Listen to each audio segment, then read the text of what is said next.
Assalamualaikum. আপোনালোকে জানে মই লাইভত আহিলো কালি মই এটা ধৰ্মসভাত গৈছিলো আৰু তাত উপস্থিত আছিল হযৰত মৌলানা বদৰুদ্দিন আজমল সাহেব আৰু সুগেলি আছিল আৰু সেই বস্তুলৈ তৰ্ক বিতৰ্ক হৈছে সুগেলি ইউটিউবত কৈছে নেকি মই যিবিলাক তৰ্ক বিতৰ্ক কৈ আছো মই তেওঁলোকক জনাও সমালোচনা কৰিব নালাগে মই এজন ইছলাম ধৰ্মী লোক হয় এজন মুছলমান হয় গতিকে মোৰ কি সেইখিনি অধিকাৰ নাই নেকি কোৰআন হাদিসেৰ কথা শোনাৰ কি অধিকাৰ আমাৰ নাই নেকি আমি কি ধৰ্মসভাত যাব নোৱাৰো নেকি তৰ্ক বিতৰ্ক কি হ'ব আহিবও পাৰে তেওঁলোকে আহক আমি সকলোৱে আহ্বান কৰোঁ কলেমাৰ দাওয়াত আমাৰ আখিৰে নবী দি গৈছিল গতিকে সেই কথাটো আমাৰ মানিব লাগে কলেমাৰ দাওয়াত আমি সেই পৰ্যায়লৈকে আখিৰে নবীৰ কথা ৰাখাৰ কাৰণে আমি দাওয়াত সকলোৱে দিব পাৰোঁ নিমন্ত্ৰণ সকলোৱে দিওঁ আমি আহক সকলে আহিব লাগে আর আহাতে কি কথা আছে তাত তর্ক বিতর্ক কি হলে তাত কোনো রাজনৈতিক ভাষণ হয়েছিল নেকি তাত কোনটো কথা কোৱা হৈছিলে তো এই কথা কোৱা হৈছিলে কোৰআনৰ পৰা হাদিসৰ পৰা কথাটো উল্লেখ কৰা হৈছিলে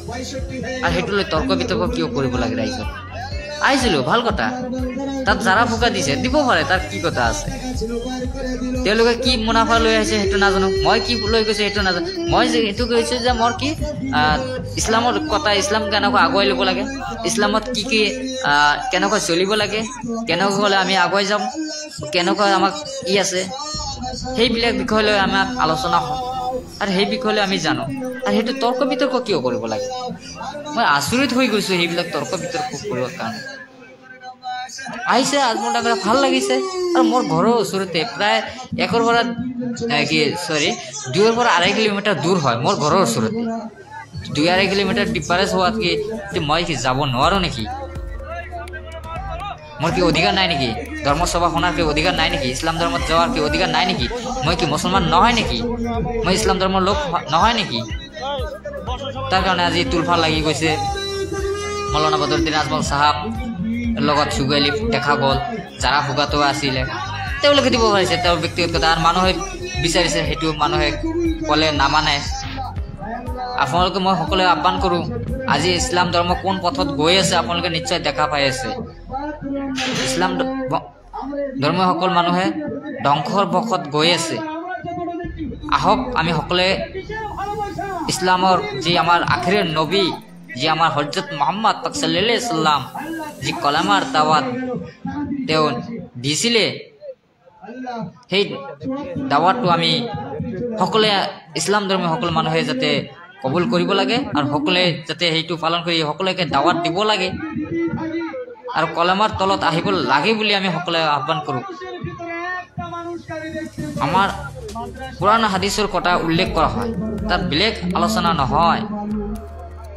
আজি আমি ইসলাম ধর্মের মানুষ কোট গৈ আছো আপোনালোকে নিশ্চয় জানে আমি কোরআন হাদিসের কথা এৰি দিছো আজি আমি কোট ভাং চলি আছে কোট ড্ৰাগ চলি আছে কোট মদ খাব পাৰিছো কোট সুদ খাব পাৰিছো কোট ঘুষ খাব পাৰিছো ইসলামত এইবিলাক শিকাইছে নেকি ইসলামত কত আছে নেকি এইবিলাক কোন জায়গা কোন হাদিসত লেখা আছে কোন কোরআনত লেখা আছে আমি সেইবিলাক খাও আর সেই কারণে যে আমি পাপী হৈ আছো আল্লাহ রাব্বুল আলামিন বলছে জান্নাত বিও না জান্নাত বিও জাহান্নাম তৈরি করছে জান্নাতও তৈরি করেছে কিন্তু আমি কোট গৈ আছো জানে এইদিনা মই দেখিলো জলচৰত গৈছিলো তেওঁলোকে কৈছে পীৰে নামাজ পঢ়িব নালাগে তেওঁলোকে সংবাদ মাধ্যমত কৈছে যে আমি গমেই নাপাওঁ তাত কোনো গাজাৰ কোনো একোই নচলে অতি স্পষ্টভাৱে দেখা পাইছো তাত গাজাৰ ব্যৱসায় চলিছে তাত বিনিছ চলিছে চিন্তা কৰি আছে ইছলামতে সেইবিলাক শিকা নাই না চিন্তা কৰাটো মহাপাপ বুলি কওঁ এইটো ইছলামত শিকা নাই জান্নাতে যাবলৈ গ'লে কষ্ট কৰিবই লাগিব কষ্ট কৰিলেহে আপোনালোকে পাব আপোনালোকে কিন্তু বেলেগ ঠাইত গৈ আছে ক'ত ঘুষ চলিব ক'ত খাব পেট চলিব পাৰিম ইছলামত এইবিলাক কথা নাই আমার আল্লাহ রাব্বুল আলামিন যে আমার আখিরের নবী যে পয়গম্বর হযরত মুহাম্মদ পাক সাল্লাল্লাহু আলাইহি সাল্লাম মই দুই একার হাদিস বিষয় কবলৈ বিচাৰিছো আজি মাদ্ৰাসাৰ কথা মই ক'ব আহিছোঁ আজি আমাৰ মাদ্ৰাছা ধ্বংস কৰি দি আছে আমি সকলোৱে শপত লওঁ ইছলাম ধৰ্মী সকলো গভৰ্ণমেণ্ট যিমান আইন কৰক না কিয় এটা মাদ্ৰাছা ভাঙিব হাজাৰ মাদ্ৰাছা তৈয়াৰ কৰিবলৈ সাজু হওক সকলোৱে মুছলমান সেইটো আমাৰ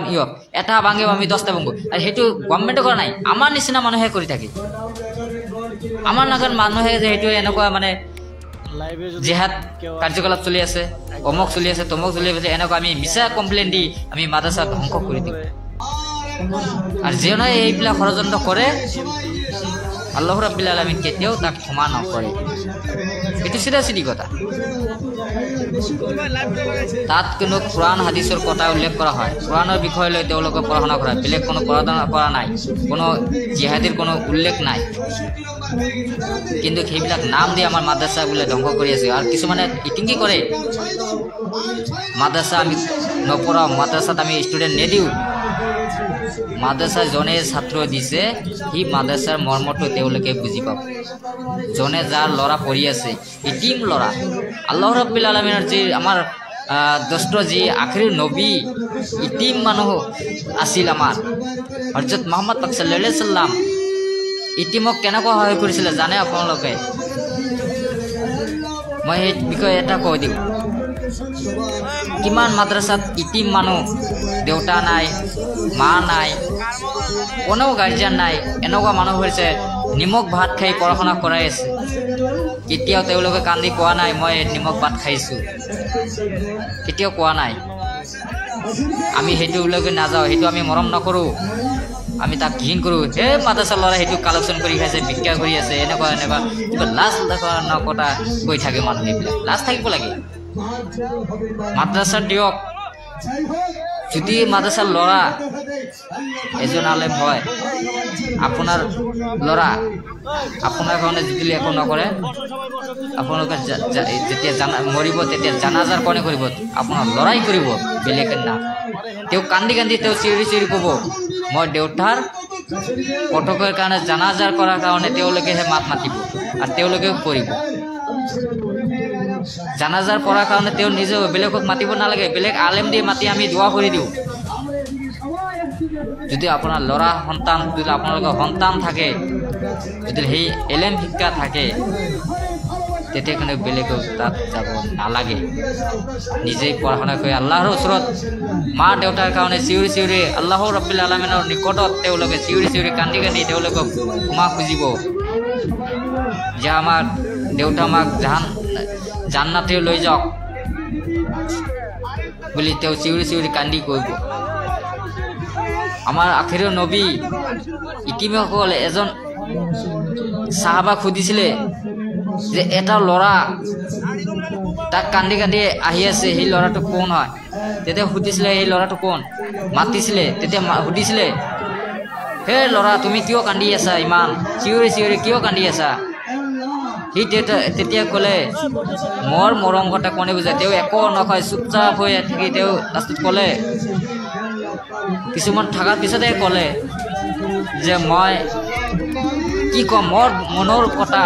মোৰ বেদনাৰ কথাটো কোনে গম পাব নিজে ই কৰিছিলে তেতিয়া তেওঁলোকে কৈছিলে আমাৰ আখিৰৰ নবী তুমি কাৰ তাত যাবা কোৱা মোৰ মনৰ কথা কোনেও বুজি নাপায় মই কলৈ যাম মোৰ যোৱাৰ কোনো ৰাস্তা নাই মই এটাই যাম যে আব্দুল্লাহৰ ল'ৰা যি আমাৰ আখিৰৰ নবী মই তাৰ ওচৰত যাম তেওঁ যদি মোক এটা পৰামৰ্শ দিব মই কি কৰিম এতিয়া মোৰ কোনেও নাই মই কলৈ যাম কলৈ থাকিম কলৈ খাম মোৰ দেউতা মা নাই তেতিয়া আখিৰৰ নবী সুধিছিলে তুমি হে ল'ৰাজন সুধিছিলে যাব নালাগে আপুনি তাৰ যাৰ তাত বিচাৰিছে গৈ আছে সেই মানুহজন হ'ল মই গতিকে তুমি কান্দা বন্ধ কৰক তুমি চিঞৰিছে কান্দিছা কান্দি এইটো বন্ধ কৰক তোমাৰ সমস্যা মই চাই আছোঁ তেতিয়া সুধিছিলে যে তোমাৰ খাদিজা যদি তোমাৰ মা হয় আৰু যদি মই তোমাৰ যদি দেউতা হওঁ ইয়াতকৈ আৰু কি লাগে তোমাৰ কোনো অসুবিধা আছে নেকি তেতিয়া একটা স্বীকৃতি তেওঁ কান্দি কৈছিলে মতকৈ ইয়াতকৈ কোনো শান্তি আৰু নাই মোৰ ইয়াতকৈ আৰু কোনো শান্তি নাই তেতিয়া তেওঁলোকে আমাৰ আখিৰি নবী তেতিয়া সঞ্জাই দিলে। তেতিয়া আমাৰ খাদিজাৰ ওচৰত গ'লে, হে খাদিজা ওলাই আহক। তেতিয়া ঘৰৰ পৰা ওলাই আহি ক'লে, মই তোমাক এটা বস্তু গিফ্ট দিম। বোলে কি গিফ্ট আছে? মই দিম, তুমি ল'ব নে নাই? তেওঁ কৈছে, তুমি ইমান কিয় ই কৰি আছে? মই কিয় নল'ম? দিয়ক, মই ল'ম। বোলে আজিৰ পৰা তোমাৰ সন্তান হিচাপত এই ইটিম ল'ৰাটো তোমাক আমি গুচি দিলো। তাৰ দেউতা মা নাই, আজিৰ পৰা তুমি লালন পালন কৰিবা। তোমাৰ ল'ৰা বুলি তুমি সন্তান বুলি আজিলৈকে তুমি গ্ৰহণ কৰি লওক। আমাৰ আখিৰি নবী কিমান কৰিছিল। আৰু আজি আমি মাদ্ৰাছাৰ ঘিণ কৰোঁ। আজি মাদ্ৰাছাৰ ছাত্ৰ নহ'লে আমি জানাজাৰ পঢ়িব নোৱাৰিম।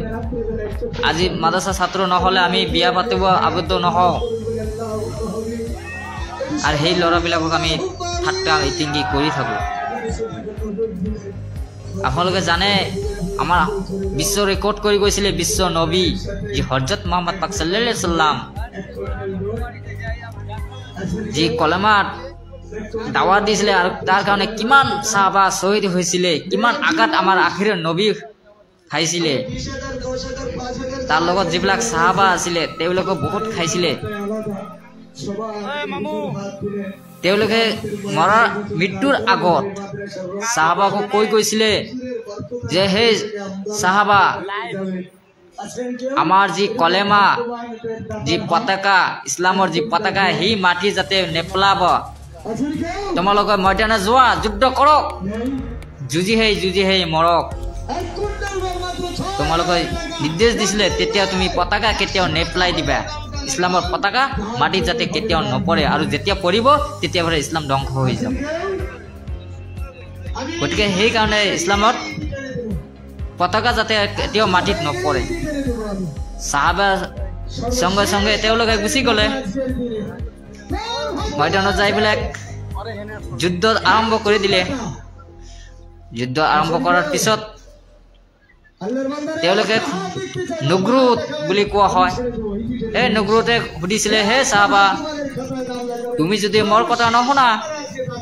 তোমাক মই জানা প্ৰায় মাৰি পেলাই দিম। তেনেকুৱা কথা, তেনেকুৱা ভয় বাবু কৰি দিলে। তেওঁলোকে সুধি ক'লে, মই ভয় নকৰোঁ, মই আখিৰিৰ নবীৰ সাহাবা।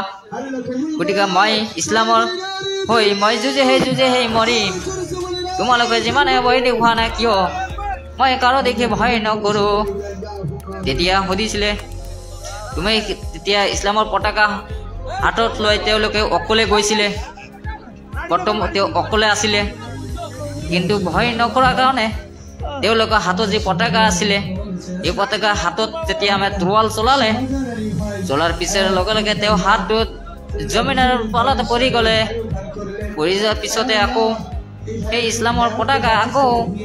বাওঁ হাতে ল'লে। বাওঁ হাতৰ পৰা লোকে ক'লে, এইটো মই কৰি দিম, তুমি এতিয়ালৈকে সময় আছে কওক, নহ'লে তোমালোকে কৰিম, তুমি ইছলামৰ পতাকা মাটি পেলাই দিয়ক। তেতিয়া কেতিয়াও নামানিলে। নমনাৰ কাৰণে আকৌ কি কৰিলে, তেতিয়া পতাকা তেওঁলোকে আকৌ হাত আৰু এটা কাটি দিলে। কাটি দিয়াৰ পিছত আকৌ তেওঁলোকত বুকুত পৰি গ'লে। তেতিয়াও All the women in my life have